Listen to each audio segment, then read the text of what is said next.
The penis does not obey the order of its master, who tries to erect or shrink it at will, whereas instead, the penis erects freely while its master is asleep.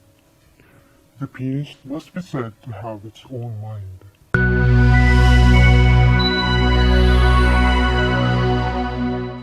Hello! So to all men and men out there, today we will be talking about the top 5 causes of erectile dysfunction.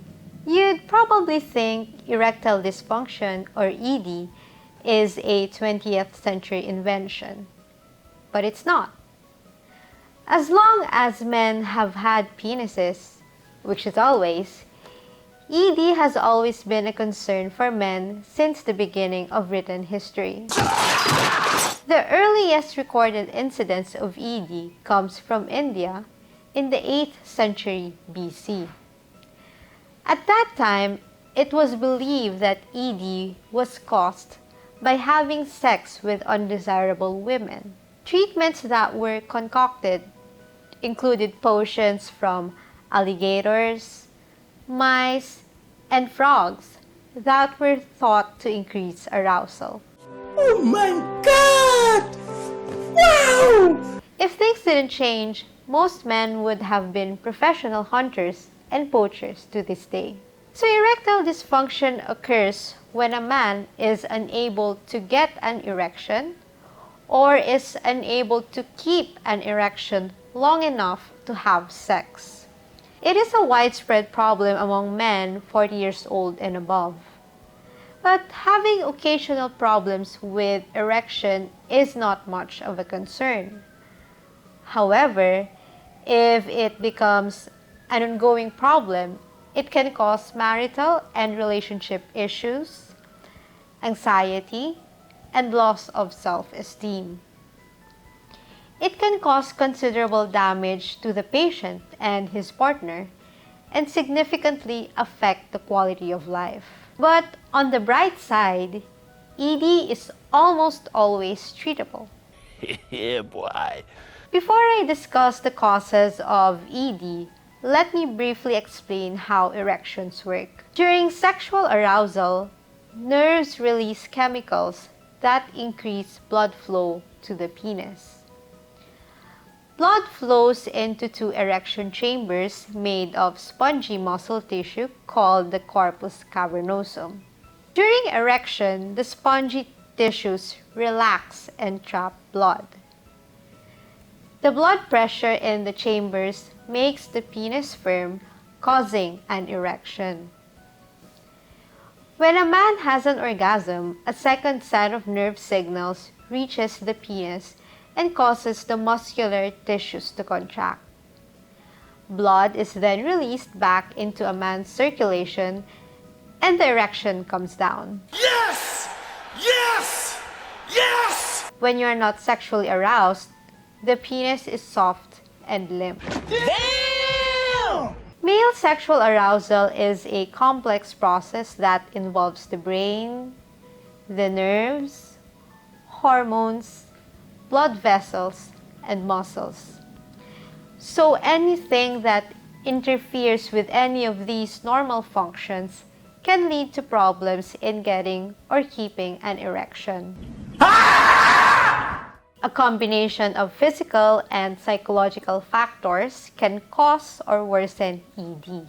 Physical causes include diseases such as hypertension, atherosclerosis or clogged arteries, kidney disease, and diabetes. As men age, these diseases become more common and play an increasingly significant role in ED. Thus, the incidence of ED increases with age. Of these diseases, hypertension is a major cause of ED. 49% of men aged 40 to 79 with high blood pressure are found to have ED. Men with diabetes also have a higher risk of developing this condition. In fact, ED is 3.5 times more likely in men with diabetes than those in men without. The older one gets, the longer one has diabetes, and the more severe the greater risk of ED. Both hypertension and diabetes keep the arteries that carry blood into the penis from dilating the way they're supposed to. They also make the smooth muscle in the penis lose its ability to relax. As a result, not enough blood flows into the penis to make it erect. So these diseases also cause low testosterone levels that have been implicated in erectile dysfunction. ED can also be caused by some medications. In fact, an estimated 25% of all ED cases is a side effect of drugs. Surprisingly, the most common drug that leads to ED is blood pressure medication, particularly beta blockers like metoprolol and propranolol, and diuretics like thiazide and furosemide. Other drugs that have been linked to ED include antidepressants, anti-ulcer drugs, and antihistamines. So if you think that your ED may be due to a particular medication, talk to your doctor. Sure, you're more likely to ask for her number after a few shots and puffs, but what really happens in bed? Recreational drugs actually have long-term effects on sex and fertility. Nicotine constricts blood vessels, reducing blood flow to the penis. Therefore, men who smoke or vape are at a higher risk of having erection problems. Anyone who has transformed into a Don Juan after a couple of cocktails knows alcohol isn't really good for your sex life. It's because pre-sex boozing reduces the intensity of erection and orgasm. Your sexual function also depends on your overall health and lifestyle choices. Obesity is associated with a 50% increase in ED compared to men of normal weight. People who are overweight, obese, have more inflammation in their bodies, and this inflammation releases substances that work against a successful erection. Just as sex may improve sleep quality, sleep may also help you have a better sex life. And so it goes without saying that you reserve the bedroom for sex and sleep. Hallelujah! Now, we ask, why do some men below 40 years old have ED? For this group of young, healthy men, ED can develop as a result of psychological problems. Stress, depression, relationship problems, and even excessive porn consumption hinder erection.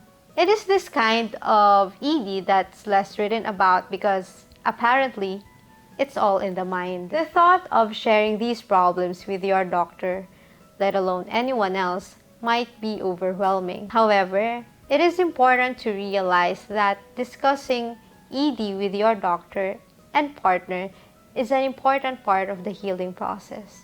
Your doctor will have to ask questions and order some tests to find out the cause of the problem. Whatever the cause is, the first approach will always be improving your general health status through lifestyle modifications. Walk every day and get moving.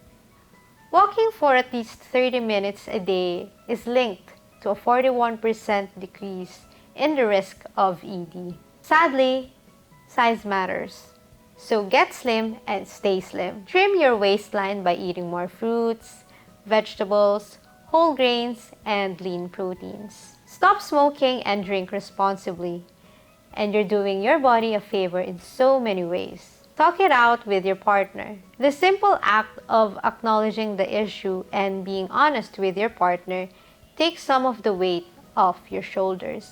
And of course, stay sexually active. It's either you use it or you lose it.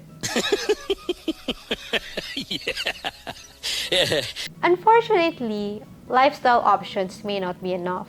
Nevertheless, there are many treatment options available. These include medications that increase blood flow into the penis like sildenafil, popularly sold as Viagra, and tadalafil. Testosterone therapy may be helpful for those who are deficient of the hormone. A vacuum erection device may be placed to hold blood in the penis. And yes, penile prostheses are available and offer high rates of success. But they're not for everyone. No, no, no, no, no, no, no. Thanks to science, men's penises have found a new master. And for many men, life has never been better. So remember, good doctor, free online consultation.